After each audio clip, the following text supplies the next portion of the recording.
ഒരു ഈസി ഇപ്പി റെസിപ്പി കണ്ടാലോ? അതിനായിട്ട് കുറച്ച് തക്കാളി അല്ല, ഒരു തക്കാളി, ഒരു ഉള്ളി, ഒരു പച്ചമുളകാണ് കേട്ടോ എടുക്കേണ്ടത്. പിന്നെ ഒരു ഉരുളക്കിഴങ്ങ് ചെറുതായിട്ട് കട്ട് ചെയ്തിട്ട് കുറച്ച് മഞ്ഞൾപ്പൊടി ഉപ്പ് ഇട്ട് ഒന്ന് വേവിക്കാൻ വെക്കണേ. ആ വെള്ളം നമുക്ക് ലാസ്റ്റ് ഉപയോഗിക്കാനാട്ടോ, അപ്പോൾ കുറച്ചധികം വെള്ളം വയ്ക്കുന്നത് നന്നായിരിക്കും. പിന്നെ ഒരു പാൻ എടുത്തിട്ട് കുറച്ച് ഓയിൽ ഒഴിച്ച് കൊടുക്കണം കേട്ടോ. ഉരുളക്കിഴങ്ങ് നല്ലോണം വേവണേ. എന്നിട്ട് അതിലോട്ട് ഉള്ളി ഇട്ട് കൊടുക്കുക, പച്ചമുളക് നല്ലോണം ഒന്ന് വാടി വരണേ. നമ്മൾ എന്ത് റെസിപ്പി ഉണ്ടാക്കുകയാണെങ്കിൽ തന്നെ ഉള്ളി നല്ലോണം ഒന്ന് വാടി വന്നാൽ അതൊരു പ്രത്യേകത ടേസ്റ്റാണ് കേട്ടോ. പിന്നെ ഞാൻ ഉരുളക്കിഴങ്ങ് ഇടുമ്പം തന്നെ ഞാൻ ഉപ്പിട്ട് കൊടുത്തിട്ടുണ്ട്. അതുകൊണ്ട് തന്നെ ഇതിലോട്ട് ഉള്ളി വാടുമ്പോൾ ഉപ്പിടണമെന്ന് അത്ര നിർബന്ധമൊന്നുമില്ല. ഒന്ന് നല്ലോണം വാടി വന്നതിന് ശേഷം തക്കാളി ഇട്ട് കൊടുക്കുക. തക്കാളി നല്ലോണം ഒന്ന് വാട്ടിയെടുക്കണേ.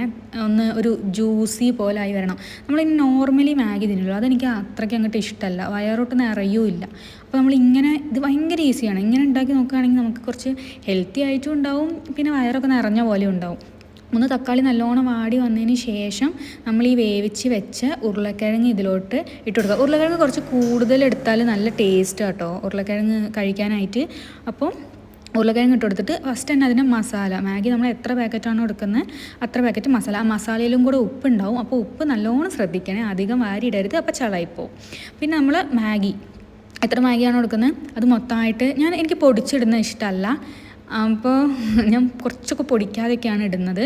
അത് ഇട്ടതിന് ശേഷം ഭയങ്കര ചില ആൾക്കാർക്ക് ജ്യൂസി ആയിട്ട് ഇഷ്ടമാവും, ചില ആൾക്കാർക്ക് അങ്ങനെ കുറച്ച് തിക്കായിട്ടാവും. എനിക്ക് തിക്കായിട്ടാണ് ഇഷ്ടം.